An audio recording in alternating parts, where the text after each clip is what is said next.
कहानी की शुरुआत। बंजर जमीन पर बसे टोले का दर्द। शहर के बाहरी किनारे पर एक ऊंची शानदार इमारत के ठीक नीचे मिट्टी के छोटे छोटे घरों का एक बेतरतीब टोला बसा है।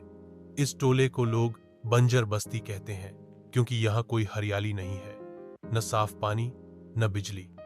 यहाँ के लोग, जिनमें अजीत, उसकी पत्नी कमला, उनका होनहार बेटा रवि और शांत बेटी मीना शामिल है, हर दिन की जद्दोजहद में जीते हैं। उनके घर इतने छोटे हैं कि बारिश में पानी अंदर आ जाता है और गर्मी में मिट्टी की दीवारें आग जैसी तपती हैं। अजीत दिहाड़ी मजदूर है, जिसे काम मिलना अब बहुत मुश्किल हो गया है।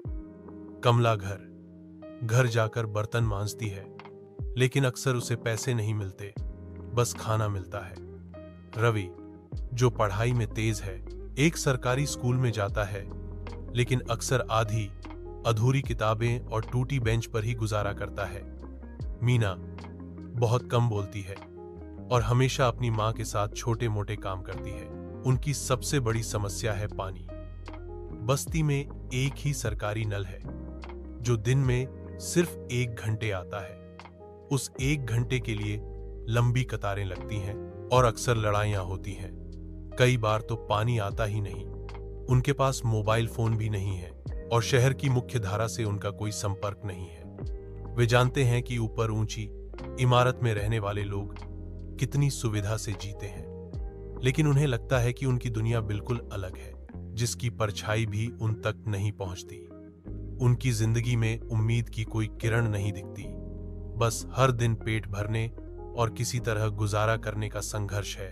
ऊंची इमारत का अजनबी दरवाजा। एक दिन रवि स्कूल से लौटते समय देखता है कि ऊंची इमारत के एक अपार्टमेंट में कोई नई नौकरानी रखी जा रही है। उसकी मां कमला उस अपार्टमेंट में काम करने का सपना देखती है, क्योंकि वहां काम करने वालों को अच्छी तनख्वाह मिलती है। रवि को पता चलता है कि उस अपार्टमेंट में रहने वाली श्रीमती वर्मा एक अमीर और अकेले रहने वाली वृद्ध महिला है, जिन्हें अब अपनी देखभाल के लिए और मदद की जरूरत है। रवि अपनी मां के लिए यह मौका देखता है।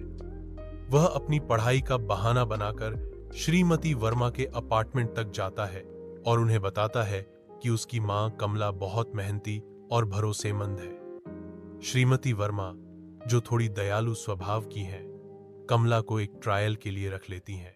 कमला अपनी मेहनत और वफादारी से श्रीमती वर्मा का दिल जीत लेती है। कुछ ही हफ्तों में कमला को उस घर का सबसे भरोसेमंद सदस्य मान लिया जाता है। धीरे धीरे कमला अपनी बेटी मीना को भी वहां काम करने के लिए मना लेती है, यह कहकर कि मीना उसकी मदद करेगी और कुछ सीखेगी। मीना चुपचाप घर के छोटे मोटे काम करने लगती है, कभी माली का काम तो कभी साफ सफाई का। श्रीमती वर्मा यह देखकर खुश होती हैं कि उनका घर अब बहुत अच्छे से संभल रहा है, लेकिन असली चाल अभी बाकी है। कमला जानती है कि रवि कितना होशियार है। वह श्रीमती वर्मा को बताती है कि उसका बेटा रवि कंप्यूटर और टेक्नोलॉजी में बहुत अच्छा है और वह उनके पुराने लैपटॉप और वाईफाई को ठीक करने में मदद कर सकता है। श्रीमती वर्मा, जो टेक्नोलॉजी से इतनी वाकिफ नहीं है, रवि को यह काम सौंप देती हैं। रवि धीरे धीरे उनके सारे डिजिटल काम संभालने लगता है, ऑनलाइन शॉपिंग से लेकर बिल भरने तक। अब अजीत अकेला बचता है।